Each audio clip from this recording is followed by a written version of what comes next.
I want to tell you this, but I honestly don't know where to start. Maybe I should begin with the town where everything started. Well, here goes. No matter what, I'll just start. Alexander and I had grown tired of the noise and chaos of the big city, so we moved to one of the quiet towns in the north, hoping to find a more peaceful and meaningful life. The town was nestled in nature, bordered by the sea, a place where time seemed to slow down. Alexander planned to open a small restaurant and build close ties with the locals. But the stillness of the town only deepened the emptiness I felt inside. Everything seemed peaceful, but in that peace, I felt lost. One morning, I went for a walk by the beach alone and noticed an old workshop.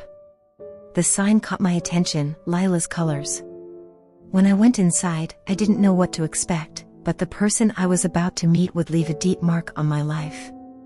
The moment I stepped into the workshop, the scent of paint mixed with the natural warmth of the wood. But what really caught my attention was a woman standing in the middle, completely lost in her own world. She didn't mind the paint splashes all over her ankles, standing barefoot on the floor. The graceful curves of her legs and the rhythm of her hips as she moved with the canvas seemed like a part of a painting. Lila had the sharpness of her brush but a gentleness about her at the same time.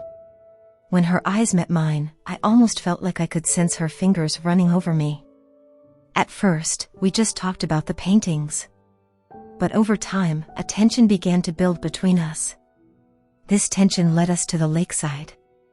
The air was cold, and the wind was gently stinging my cheeks, but Lila's presence warmed me.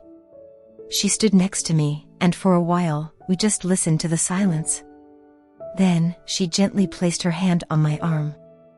At first, it was just a light touch, but it spread through my skin like a warm current, seeping into my entire body.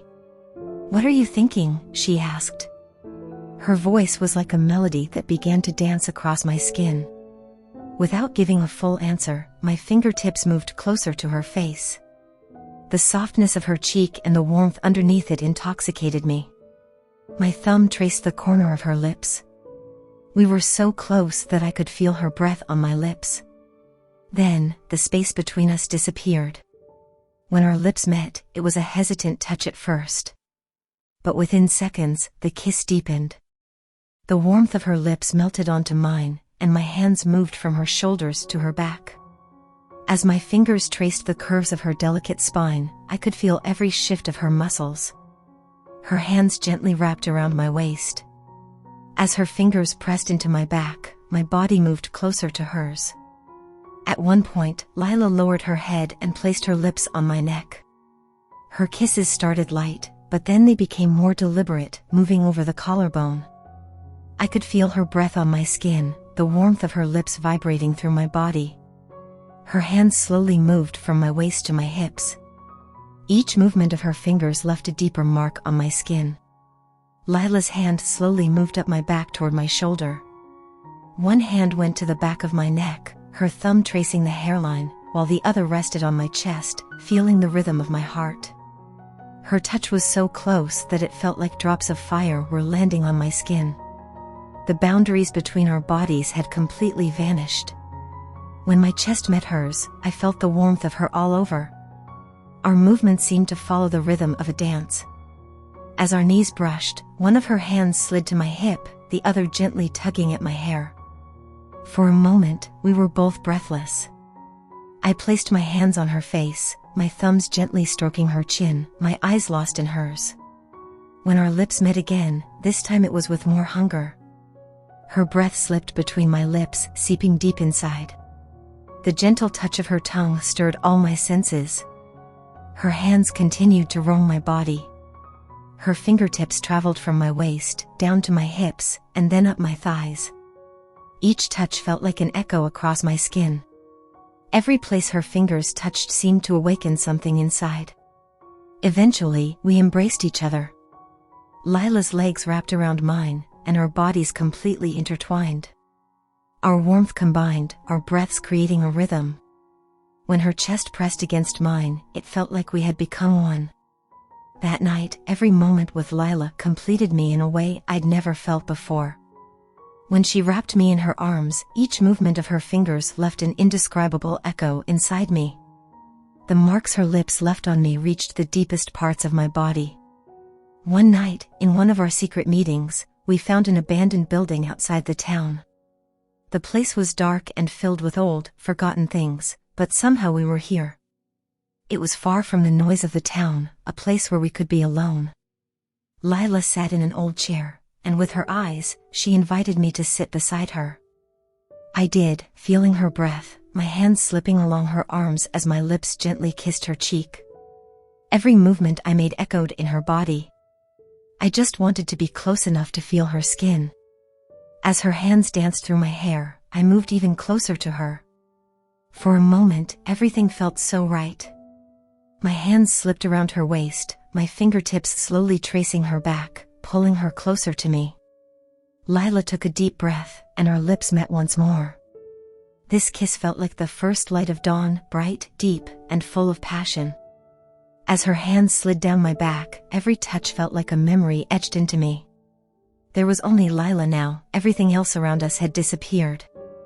In that moment, I didn't notice how quickly time was passing.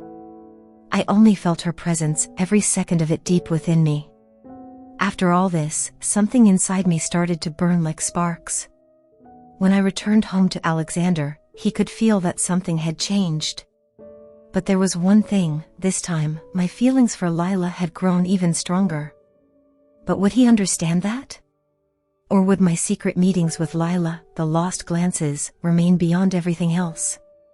One evening, I told him everything. How I felt, what I thought, and my connection with Lila. It's hard, I said. But I love you, and she is close to me in another way. When I said that, it felt like time had stopped. Alexander was silent, but his gaze showed he was aware of the confusion we were in. In that moment, everything felt so real. As the days passed, something changed between Alexander and me.